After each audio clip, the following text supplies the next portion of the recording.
Welcome back. Well, the seventh season of the AFLW gets underway tomorrow night with Carlton taking on Collingwood. The league has evolved drastically since its introduction in 2017.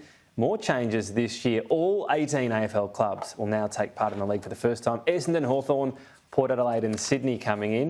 It means an additional 120 players getting to take part. It's the first time two seasons have been played in 1 year as well, because the August commencement is happening, and while players have received a 94% pay increase. Collingwood star Ruby Schleicher will be lining up for the Magpies in the season opener. She's also a reporter with Fox Sports News and joins us from Melbourne. Ruby, thanks very much for your time. You've been part of the league from the beginning. That very first match, which was incredible, a sellout. They had to just open the gates to get everyone in. How do you feel it's grown since then though, comparing then to now? Oh, I was really fortunate to be a part of that first match, and what I can remember of it is Collingwood and Carlton fans not just going for their own teams for probably the first and only time ever, but everyone just happy to see women on a big stage and a platform of their own. So I don't think there'll be ever a time where Collingwood and Carlton fans get along ever again.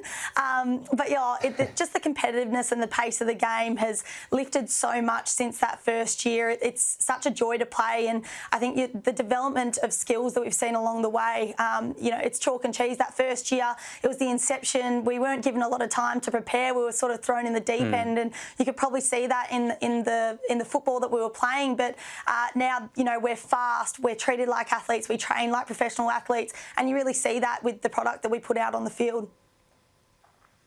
We've seen it, improve every year, and also different rivalries grow. I mean, Collingwood and Carlton, I guess, will always be one.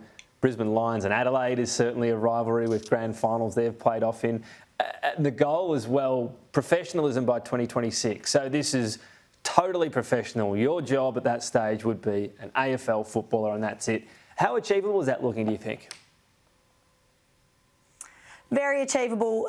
Like you said, the 94% average pay increase just shows the dedication that the league are putting into us girls to, become full-time athletes and give us the resources to put out a really good brand of football. So definitely they've got the dedication to make us better. I guess the challenges that you face are, girls who do work full-time, the teachers, the nurses, the doctors who have to continue working, particularly the girls who are, 25 to 30-year-olds, probably at the back end of their careers, and have to look at life post-football. So I guess they're the challenges that you see at the moment, that they can't commit to full-time responsibilities. But for players like myself and that younger generation coming through, where we're in a really unique position where we can be full-time athletes at the moment, we're really looking forward to that. And 2026, I think it's a great goal and something for us players to really fight for. The big one, I imagine, as well, is going to be pathways. So there are plenty in the league at the moment that went, wow, great, AFLW's arrived, but they'd switched codes at the age of 12 or 14 or whatever it might be. They could have been playing soccer or cricket or any other sport. In future years, and this is a bit down the path, but they will have played Aussie rules their whole lives, and the difference that'll make compared to having to sort of switch codes and think, oh, there's not much in the AFL for me, that they were thinking 20 years ago, I better play something else.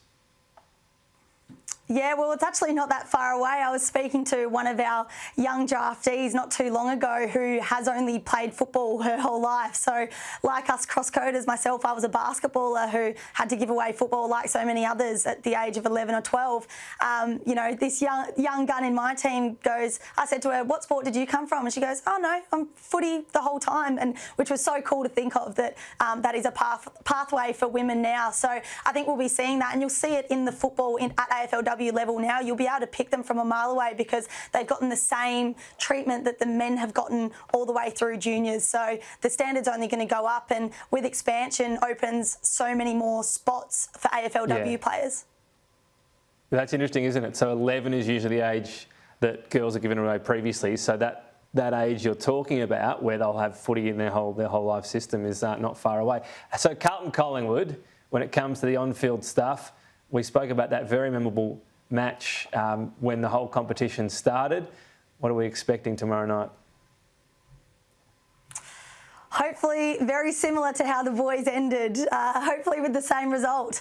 But no, it'll be great. We love opening the season, us rivals. It's such a great game every time we play each other. It's no secret we've sort of stolen players from each other over the years, and there's been a lot of trade and movement. But no, it's always a great fight, and hopefully we can put on a really good show to kick off the season. And, you know, it's new airtime, hopefully a permanent spot in the sporting fixture with the August start. But yeah, we just want to put out some really good footy, and we're just keen to get going. It's such a big part of it. It's the sort of the one unfortunate side about expansion is that clubs sort of get their players targeted. I know the Lions were pretty happy.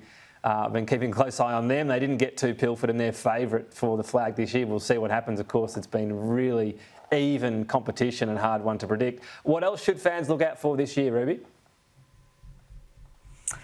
Oh, some really big games. We've seen Essendon and Hawthorn move to Marvel because they sold out the original ground it was meant to be played out, which is just huge. Hopefully we can get a few more games like that, forced move to bigger stadiums.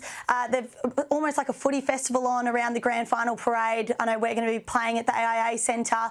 Richmond are going to be playing at Punt Road. So almost a footy festival that people who are at the grand final parade can walk in and out of, and maybe have a look at what women's football is all about. People that haven't generally watched it a lot, you know, come down, have a look. You can really hear and feel how hard we hit and how fast the game is and how far we've come in the years when you're there in person. It's almost like TV doesn't give it justice. So yeah, hopefully heaps more attendance and just good footy to be watched with all 18 teams. Yeah, it is, and it's going to be a different look as well, of course, starting in the winter, not starting in the summer when cricket is. I'm looking forward to taking my daughter along, who's seen a couple of the men's games this year. She'll be able to check out the women as well. Ruby, great to get your thoughts today. Good luck tomorrow night, although on behalf of Blues fans, they might not be able to take the heartbreak. So, you know, keep a thought out for them. Will do. Thanks, Tom.